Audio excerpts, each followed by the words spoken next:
Praise the lord. దేవుని నామానికి మహిమ కలుగును గాక. ఈరోజు ఈ సెషన్లోనికి మనం వెళ్దాం. ఈరోజు నా వాక్యాంశము God's time. What is God's time? దేవుని సమయం అనగా ఏమిటిది? God's time is different from human time. దేవుని సమయము మానవుని సమయానికి డిఫరెంట్గా ఉంది. కొన్ని వాక్య లేఖనాలను మనము గమనించినట్లయితే దేవుని యొక్క సమయము ఏ విధంగా ఉందో మనము చూడగలుగుతాం. ప్రసంగికి రాసినటువంటి 3వ అధ్యాయము 1వ వచనం, అన్నిటికీ సమయం ఉంది. There is a time for everything and seasons for every activity under the heaven. పరలోకము కింద ప్రతి దానికి, ప్రతి యాక్టివిటీకి, ప్రతి పనికిని, ప్రతి దానికి సమయము, సీజన్ ఉంది. కీర్తన 31:15 వచనములో, నా కాలములు నీ చేతిలో ఉన్నాయి, నా సమయములు నీ చేతిలో ఉన్నాయి, my times are in your hands. దావీదు అంటున్నాడు. హబక్కుకు 2:3లో, though it linger wait for it, it will surely come. ఆలస్యమైనప్పటికీ మీరు ఎదురు చూడండి, ఖచ్చితంగా జరుగును. ఆదికాండము 21వ అధ్యాయం 12వ వచనంలో, God gave Abraham and Sarah a child in his own time. God's time is always perfect for purpose and readiness, not necessarily convenient for us. దేవుని యొక్క సమయము పర్ఫెక్ట్గా, పర్పస్తో కూడి ఉన్నది. మనము అనుకున్న సమయములో జరగాల్సినటువంటి, మన కన్వీనియంట్లో జరగాల్సినటువంటి అవసరం ఏమీ లేదు. అయితే ఈరోజు ఎగ్జాంపుల్స్ ఆఫ్ గాడ్స్ టైమింగ్స్ మనం చూద్దాం. మొదటగా అబ్రహాము, షారా ఇస్సాకు కోసము ఎదురు చూశారు. Waiting is God's time. Abraham, షారా ఎన్ని రోజుల్లో ఎదురు చూశారు? డెకేడ్స్, సుమారు సంవత్సరాలు, 10, 20, 25, 75 సంవత్సరాలలో దేవుడు వాగ్దానం ఇస్తే సుమారు 20-25 సంవత్సరాలకు ఇస్సాకును దేవుడు బహుమానంగా ఇచ్చాడు. దేవుని సమయం అనగా waiting. So patience and trust is the God's time. దేవుని టైం అంటే 1, 2, 3, 4, 5, 6, 7, 8, 9, 10, 11, 12 కాదు. దేవుని సమయం అంటే మొదటగా పేషెన్స్, రెండవది ట్రస్ట్, నమ్మకము. యోసేపు జీవితంలో ఇంకొక ఉదాహరణ చూద్దాం. Prison to palace. సిచ్యువేషన్ ఎలా ఉంది? బానిసగా ఆయన జీవితం అమ్మబడి, ఆయన మీద ఎన్నో నిందలు, నేరాలు మోపబడి, చెరసాలలో వేయబడి, ఎన్నో సంవత్సరముల తర్వాత ఆయన ఐగుప్తులో 2వ అధికారిగా ఆయన ఉండడం జరిగింది. సంవత్సరములు, 17 సంవత్సరములకు ఆయన అమ్మబడి ఉంటే, 30 సంవత్సరాల వయసులో ఆయన రాజు అయితే, 13 సంవత్సరాల కాలములో 2వ అధికారిగా ఐగుప్తుకు నియమింపబడ్డాడు. సో టైం అంటేనే ఇయర్స్, వెయిటింగ్, ప్రిపరేషన్. ఇక్కడ యోసేపు జీవితంలో దేవుని టైం ఎలా తెలుస్తుంది మనకు? God time allows preparation, growth and strategy. దేవుని సమయం అంటే 1, 2, 3 కాదు. దేవుని సమయం అంటే సిద్ధపాటు, ప్రిపేర్ అవ్వడం. రెండవది ఎదగడము. మూడవది స్ట్రాటజీ, ఒక లాంగ్ ప్లాన్ కలిగి ఉండడం. దేవుని సమయం అంటే నీ పట్ల ఒక లాంగ్ ప్లాన్ ఉంటుంది, అదే స్ట్రాటజీ. మూడవది మనము మోసే జీవితంలో చూద్దాం. ఇజ్రాయిల్కు నాయకుడిగా ఆయన నియమింపబడక ముందు 40 సంవత్సరాలు ఒక్కరోజు కాదు అరణ్యముకు కొనిపోబడి అక్కడ ఆయన వెయిట్ చేయాల్సి వచ్చింది. అంటే వెయిటింగ్ అంటే అక్కడ కేవలం ఉండలేదు, అక్కడ 40 years వెయిటింగ్ అంటే అక్కడ కేవలం 40 years తర్వాత నాయకుడు కావాలని కాదు. ఆ 40 yearsలో దేవుడు ఆయనకు ట్రైనింగ్ ఇచ్చాడు, ఆయనను సిద్ధపాటుగా చేసి రెడీగా ఉంచాడు. అక్కడ నుంచి పిలుపు రాగానే ఇక్కడ ఆయనను తీసుకొని వెళ్ళి ఐగుప్తులలో ఇజ్రాయేలు ముందులో పెట్టేశాడు. సో గాడ్స్ టైం అంటేనే ట్రైనింగ్, గాడ్స్ టైం అంటేనే రెడీనెస్, నువ్వు రెడీ అవ్వడం, రెడీ చేయడం. Leadership and success come in the right season ఎప్పుడు వచ్చింది? 40 years తర్వాత. కానీ ఆ 40 years ఏం జరిగింది? ట్రైన్ అయినాడు. 4వది యేసుక్రీస్తు టైమింగ్ ఆఫ్ మిరాకిల్స్. అద్భుతాలు చేసేటప్పుడు, యేసుక్రీస్తు అద్భుతాలు చేసేటప్పుడు, స్వస్థతలు చేసేటప్పుడు సరి అయిన సమయంలోనే మాత్రమే ఆయన చేశాడు. ఎగ్జాంపుల్, కానాను విందులో ఇంకా నా సమయం రాలేదన్నాడు. There is a time for the miracles. ఆయన జీవించినంత కాలంలో అన్ని మిరాకిల్స్ చేయలేదు, ఎక్కడ ఎప్పుడు నిర్దేశించబడ్డది అక్కడే చేశాడు. 2వ ఉదాహరణ, లాజరు చనిపోయినంత వరకు వెయిట్ చేశాడు. చనిపోతున్నాడు అని తెలుసు, చనిపోయినాడని కూడా తెలుసు, కానీ లేపడానికి టైం ఉంది. చనిపోక ముందు ఆయన స్వస్థపరచడానికి కూడా టైం ఉంది. కానీ టైం, గాడ్స్ టైం అనేటటువంటిది ఎలా ఉంటుంది చూడండి. గాడ్స్ టైం, యేసుక్రీస్తు లాజరు చనిపోతున్నాడు అన్నాక కూడా ఆయన వెయిట్ చేశాడు. వెయిట్ చేసి అక్కడ మహిమ కోసమై వెయిట్ చేశాడు, ప్రభావము కోసం. లాజరు లేపడం వల్ల దేవునికి మహిమ వస్తుంది. లాజరు లేపడం వల్ల శిష్యులు తన నమ్మపోతున్నారు. నేను అక్కడ ఉండకపోవడము చాలా మంచిదైంది అని శిష్యులతో అంటాడు. ఎందుకంటే మీరు విశ్వసించడానికి లాజరును లేపే సంఘటన నేను నా మీద విశ్వాసం కలగడానికి దానికోసం నేను వెయిట్ చేశాను. సో దేవుని మహిమపరచడానికి glory, what is God's time? Impact చూపడం, గ్లోరీ తీసుకురావడం, మహిమ తీసుకురావడం. మన పర్సనల్ లైఫ్లో కొన్ని ఎగ్జాంపుల్స్ తీసుకుంటే, జాబ్స్ కోసం, అవకాశాల కోసం నెలలుగా ప్రార్థన చేస్తాం, రిజెక్ట్ అవుతుంటాం. కానీ సడన్గా ఒక ఆపర్చునిటీని కొంతకాలానికి దేవుడు పర్ఫెక్ట్గా మనకు రిలీజ్ చేస్తాడు. దాని అర్థం ఏంటంటే ఆపర్చునిటీ అనేది గాడ్స్ టైం. ఆ ఆపర్చునిటీ ఆ టైంకే అక్కడ హన్నా కానీ రైట్ టైంలో ఆపర్చునిటీని తీసుకొని దేవుడు సమయాలనిచ్చాడు. ఈరోజు దేవుని సమయం అనగా ఏంటిది? 1 2 3 4 5 12 గంటలు 24 గంటలు కాదు. దేవుని సమయం అనగా నంబర్ 1 పేషెన్స్, ఓపిక. 2వది నమ్మకము.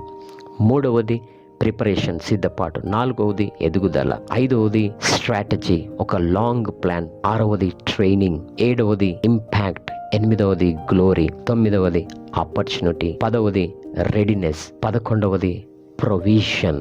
ఇట్లా 12 గంటలుగా వీటిని మనం తీసుకుంటే, 12 నెలలుగా, 12 సంవత్సరాలుగా మనం చేసుకుంటే దేవుడు ఈ కాలములలోనే పనిచేస్తాడు. ఇప్పుడు aligning your work with God's time, దేవుని యొక్క టైంకి నీ పనిని మ్యాచ్ చేయడం ఈరోజు మనము తెలుసుకుందాం. Start with God's priorities. మత్తయి సువార్త 6వ అధ్యాయం 33వ వచనంలో రాయబడ్డది, నా రాజ్యమును వెతకండి అని ఒక్కటే చెప్పలేడు, మొదట నా రాజ్యమును వెతకండి. Seek my kingdom first. First అనేది ప్రాముఖ్యత, అలైన్మెంట్. దేవుని సమయం ఏంటిది? దేవుని సమయం అంటే ఏది చేసినా నువ్వు మొదట ప్రాముఖ్యత ఆయనకి ఇవ్వాలి. అది గాడ్స్ టైం, అది గాడ్స్ సీజన్. గాడ్స్ టైం అంటే 24 గంటలు కాదు, ప్రాముఖ్యత, priority is the God's time. Seek my kingdom first. మొదట నన్ను, నా రాజ్యంలో వెతకండి. నువ్వు ఏది చేసినా మొదట ఆయనకు ప్రాముఖ్యత ఇవ్వాలి. ఉదాహరణకు, ప్రతి ఉదయము లేవగానే నీవు ప్రార్థనతో, బైబిల్ చదవటంతో ఆరంభించడం దేవుని యొక్క సమయం. దేవునికి ఈరోజు నా దినమంతా నీకు ప్రాముఖ్యత ఇచ్చి ఈ దినాన్ని నేను కొనసాగించాలనుకుంటున్నాను. నీవు ఈ దినములో నేను ఏ పనులు చేయాలనుకుంటున్నాను ఆ అన్ని పనులలో మొదటగా నీ ఉండుమని నేను నిన్ను కోరుతున్నాను అని ప్రార్థన చేసి దినాన్ని స్టార్ట్ చేయడం. అది నీ మినిస్ట్రీ అవ్వచ్చు, నీ కుటుంబం అవ్వచ్చు, నీ వ్యక్తిగత జీవితం అవ్వచ్చు, నీ ఎదుగుదల అవ్వచ్చు, ఏదైనా అన్నిటిలో నీవు మొదట ప్రాముఖ్యత. 2వది recognise the season of life. దేవుని సమయం ఎలా ఉంటుందంటే టైమ్స్లో సీజన్స్. ఆయన టైం అంటే ఇందాక మనం చెప్పుకున్నట్టు ఇప్పుడు సీజన్స్ కాలములు. ఉదాహరణకు ప్లాంటింగ్, వాటరింగ్, హార్వెస్టింగ్. ప్రసంగి గ్రంథం 3:1. There is a time for everything. ఇప్పుడు నువ్వు ఏ సిచ్యువేషన్లో ఉన్నావో అది నీ సీజన్. నీవు దేవుని సీజన్స్ని, దేవుని సమయాన్ని కనుగొనడం. ఉదాహరణకు ప్లాంటింగ్, ఒక విత్తనం వేసావు, ఆ విత్తనం ఏమి ఎదురు చూస్తుంది? అప్పుడే ఫలం ఇవ్వాలని ఎదురు చూడదు. ఆ విత్తనము అప్పుడే ఎదిగిపోవాలని చూడదు. ఆ విత్తనము దేన్ని ఎదురు చూస్తుందంటే నీళ్లను, సూర్యుడిని. అది ఆ నీళ్లు, ఆ సూర్యుని తీసుకున్నప్పుడు ఆ విత్తనం ఎదుగుతుంది. వేసిన విత్తనానికి, ప్లాంట్ చేసిన విత్తనానికి ఏం కావాలి? నీళ్లు కావాలి, సూర్యుడు కావాలి. సో నువ్వేది ప్లాంట్ చేసినా, ఒక ప్రాజెక్ట్ స్టార్ట్ చేసినా, ఒక మినిస్ట్రీ స్టార్ట్ చేసినా, ఒక బిజినెస్ స్టార్ట్ చేసినా, ఒక వర్క్కి వెళ్ళినా, ఒక జాబ్ స్టార్ట్ చేసినా, నువ్వు ఏ పని స్టార్ట్ చేసినా స్టార్టింగ్లో ఉన్నావు అంటే నువ్వు ఇప్పుడు నీకేం అవసరము? వాటర్ అండ్ సన్ కావాలి. ఎదగడానికి నీకు నాలెడ్జ్ కావాలి. ఫస్ట్ నువ్వు విత్తబడాలి. విత్తబడము దేవుని సీజన్. ఉదాహరణకు ఒక స్కూల్లో ఒక పిల్లల్ని మనం స్కూల్లో వేసాం, అది విత్తనం నాటాము. ఇప్పుడు ఆ స్కూల్కి వెళ్ళి అక్కడ వాళ్ళు ఫస్ట్ మొదట నాటబడాలి. ఫస్ట్ ఒక స్కూల్లో నాటబడాలి, ఒక కాలేజ్లో నాటబడాలి, ఒక జాబ్ స్టార్ట్ చేయాలి. ఫస్ట్ ఒక బిజినెస్ స్టార్ట్ చేయాలి, ఒక పరిచర్య స్టార్ట్ చేయాలి. ఇప్పటి వరకు దేవుడు అంటే తెలియదు. ఫస్ట్ దేవునిలో నాటబడంటే ఫస్ట్ దేవుడు నా దగ్గరికి రావాలి, ఫస్ట్ కూర్చోవాలి. అది విత్తనం. వేసిన విత్తనానికి వాటరింగ్ కావాలి, నీళ్లు కావాలి. నీళ్ళు అనేది ఏంటంటే, ఆ విత్తనం తీసుకున్నప్పుడు ఏం జరుగుతుందంటే ఎదుగుతుంది. స్కూల్లో వేసిన అబ్బాయికి ఇప్పుడు నాలెడ్జ్ కావాలి, ప్రతి క్లాస్ వినాలి, ప్రతి ప్రాబ్లం సాల్వ్ చేయాలి. కాలేజ్కి వెళ్ళిన, ఉద్యోగంకి ఫస్ట్ టైం ఉద్యోగంకి వెళ్తున్నావు, ₹1,00,000 జీతం రాదు, 10,000తోనే, 20,000తోనే, 5,000తోనే స్టార్ట్ అవుతుంది. అక్కడ ఇప్పుడు నువ్వు నాటబడ్డావు. ఇప్పుడు నీకు అక్కడ నీళ్ళు, అక్కడ ఆ జాబ్లో ఏం వర్క్ ఉంది అదంతా నువ్వు ఇన్ఫర్మేషన్, స్కిల్ డెవలప్ చేయాలి, నీ నాలెడ్జ్ని పెంచుకోవాలి, అక్కడ రిలేషన్స్ని పెంచుకోవాలి. కొత్తగా చర్చ్కి వెళ్తున్నావు, నాటబడ్డావు పరిచర్యలో. ఇప్పుడు అక్కడ ప్రతి వాక్యమును వినాలి, నెట్వర్క్ బిల్డ్ చేసుకోవాలి, ప్రతి ఒక్కరితో సావాసం బిల్డ్ చేసుకోవాలి. అది వాటరింగ్. ఇలా విత్తబడిన విత్తనము నీళ్లను పోసినప్పుడు ఎదిగిన తర్వాతనే అది ఫలం ఇస్తుంది. మూడవ స్టేజ్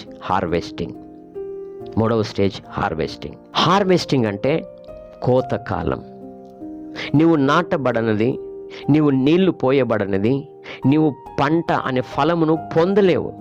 కనుక ఇప్పుడు సరిగా నీవు నాటబడి, సరిగా నీవు నీళ్లు పోయబడినప్పుడు ఆటోమేటిక్గా నువ్వు ఫలిస్తావు. ఇప్పుడు ఫలాన్ని పొందడం 100% నీవు ఫలాన్ని పొందుతావు. Harvesting time. అయితే ప్లాంటింగ్, వాటరింగ్, హార్వెస్టింగ్. నాటబడిన సీజన్, నీళ్ళు పోయబడిన సీజన్, వాటరింగ్ సీజన్, పంట కోసే సీజన్. ఈ 3 సీజన్లో నీ లైఫ్లో నువ్వు ఎక్కడున్నావు? స్టార్టింగ్ స్టేజ్లో ఏ విషయంలో నువ్వు కొత్తగా మ్యారేజ్ చేసుకున్నావు, అన్నిట్లో ఏ దాంట్లో నువ్వు కొత్తగా ఉన్నావు అంటే నువ్వు నాటబడ్డావు అంటే వెంటనే ఇంకా నా పనులన్నీ అయిపోవాలి, నాకు రిజల్ట్ రావాలి, కుదరదు. నువ్వు ఎదగాలి. ఎదగడానికి కావలసినటువంటి జ్ఞానము, నడిపింపు, నెట్వర్క్ బిల్డ్ చేసుకోవాలి. ఇప్పుడు ఎదిగే స్టేజ్లో ఉన్నావు, నీకు ఇప్పుడు నాలెడ్జ్ కావాలి. స్కూల్లో జాయిన్ అయినావు, ఒక మినిస్ట్రీకి వెళ్తున్నావు, ఒక జాబ్కి వెళ్తున్నావు. ఇప్పుడు నువ్వు అక్కడ నీ నాలెడ్జ్ని సంపాదించాలి, నీ స్కిల్ డెవలప్ చేయాలి. అది డెవలప్ అయిన పరిపక్వతమైన రోజు 10th క్లాస్, ఇంటర్ డిగ్రీ అయిపోగానే ఆటోమేటిక్ జాబ్, నువ్వు పంట కోస్తావు.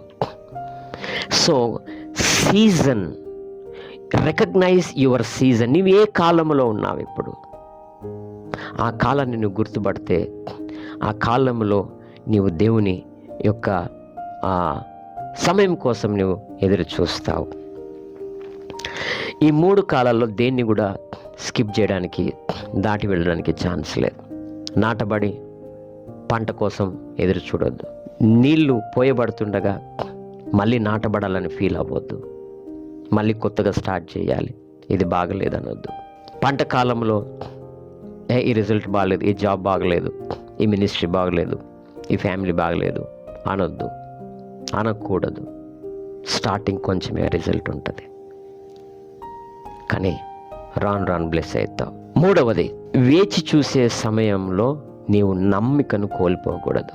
హబక్కుకు రాసినటువంటి 2వ అధ్యాయం 3వ వచనంలో, ఆలస్యం అవ్వచ్చు కానీ తప్పక జరుగును.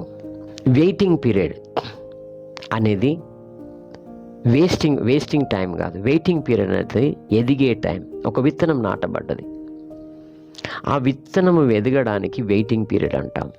ఆ వెయిటింగ్ పీరియడ్లో నువ్వు స్కిల్ బిల్డ్ చేస్తున్నావు, నేర్చుకుంటున్నావు, సంపాదించుకుంటున్నావు, బలపడుతున్నావు, రిలేషన్స్లో బలపడుతున్నావు, స్పిరిచువల్గా ఎదుగుతున్నావు. Abraham, Sarah waited for many years. వాళ్ళు కొన్ని సంవత్సరాలు వెయిట్ చేశారు. వెయిట్ చేసినటువంటి సమయము వేస్ట్ అవ్వలేదు. వెయిట్ చేసిన టైము వాళ్ళ విశ్వాసాన్ని బలపరిచింది. దేవుడికి నిన్ను బలపరచాలి అంటే నీ సమయం కావాలి. ఎందుకు ప్రతి దాంట్లో సమయం పడుతుంది. నువ్వేది చూసినా ఇట్లా మ్యాజికల్గా జరిగిపోదు. మ్యాజికల్గా జరిగిన దానికి కూడా చాలా టైం పడుతుంది. దేవునికి నిన్ను విశ్వాసంలో బలపరచాలంటే ఒక్క రోజులో నిన్ను బలపరచడు, కొన్ని సంవత్సరాలు పడుతుంది. ఆ సంవత్సరంలో నీకు కొన్ని ఇవ్వాల్సినవి ఆపుతాడు. అవి వస్తాయని ఎదురు చూస్తూ నువ్వు అలసిపోతుంటావు. మళ్ళీ ఆయన వాగ్దానాలను నమ్ముతూ నువ్వు బలపడుతుంటావు. అలాగనే అబ్రహాము వారు వెయిటింగ్ పీరియడ్లో ఎంత బలపడ్డారంటే విశ్వాసులకు తండ్రి అయిపోయినాడు. ఒకవేళ వాళ్ళు అదే రోజు బ్లెస్సింగ్స్, అదే రోజు గర్భఫలం పొందుకొని ఉండింటే ఫస్ట్ 1-2 ఇయర్స్లో విశ్వాసం ఉన్నది ఆయనకు, కానీ విశ్వాసంలో టాప్ ర్యాంకింగ్లోకి రాకపోతుండే, విశ్వాసులకు తండ్రి కాకపోతుండే. సో నువ్వు పొందుకోవాలనుకుంటున్న ప్రతి దాంట్లో వెయిటింగ్ పీరియడ్, ఎదుగుదల పీరియడ్, వెయిటింగ్ పీరియడ్, నీవు ప్రూవ్ అయ్యే పీరియడ్, వెయిటింగ్ పీరియడ్, నిన్ను బలపరిచే పీరియడ్ అది. సో నేను విశ్వాసంలో బలపడాలనుకుంటున్నాను, నేను ఉద్యోగంలో బలపడాలనుకుంటున్నాను, నేను ప్రతి కుటుంబంలో బలపడాలనుకుంటున్నాను. నీవు అనుకున్నప్పుడు జరగని కార్యాలన్నీ నిన్ను బలపరచుతాయని బైబిల్ సెలవిస్తుంది. రోజు క్రమం తప్పకుండా నీ పనులను నువ్వు కొనసాగించు, దేనికోసం పరిగెత్తకు. గలతీయుల రాసిన పత్రిక 6వ అధ్యాయం 9వ వచనం. మనం దేని విషయంలో కూడా మనము చింతించకూడదు. కానీ ఒకవేళ క్రమముగా మనము చేయవలసిన పనులన్నీ మనము తప్పగా చేసినట్లయితే దాని ప్రతిఫలం మనము పొందుకుంటాము. ఎప్పుడు మన విశ్వాసాన్ని కోల్పోవద్దని పౌలు రాస్తాడు. రోజు నీవు ఇవ్వాల్సినటువంటి బెస్ట్ ఎఫర్ట్ ఇవ్వు. ప్రార్థన, వాక్యము, కుటుంబం అన్నిట్లో నీ బెస్ట్ ఇవ్వు. మిరాకిల్ అనేది ఒక్క రోజులో జరగదు, అద్భుతం అనేది ఒక్క రోజులో జరగదు. నీవు ప్రతిరోజు ఎక్స్పెక్ట్ చేసి ప్రార్థన చేయి, ప్రతిరోజు ఎక్స్పెక్ట్ చేసి నువ్వు దేవుడి దగ్గరికి రా. ఎప్పుడు నువ్వు వెనుదిరగకు, అదే నిన్ను నిలబెడుతుంది. నీ యొక్క విధేయత మీద, నీ ఒబీడియన్స్ మీద ఫోకస్ పెట్టు. రోజు నువ్వు చేసే పని మీద నువ్వు ఫోకస్ పెట్టు. ఇమ్మీడియట్ రిజల్ట్స్ కోసం నువ్వు తొందరపడకు. దేవుణ్ణి నమ్ము. ఆయన సమయములో నీకు నీవే విత్తబడిన సీజన్లు ఉన్నావా, ఎదిగే సీజన్లు ఉన్నావా, పంట కోసే సీజన్లు ఉన్నావా? విత్తబడిన సీజన్లో నువ్వెంత ఆలోచించినా ఎదగలేవు. ఎదగాల్సిన సమయంలో ఎంత పంట ఆలోచించినా ఒక్కసారి నువ్వు పంట ఇవ్వడం, మామిడి చెట్టు ఒక్కసారి అది ఎదిగిందా, విత్తనం వేసిన తర్వాత ఇంకా అది పంట ఇస్తూనే ఉంటుంది.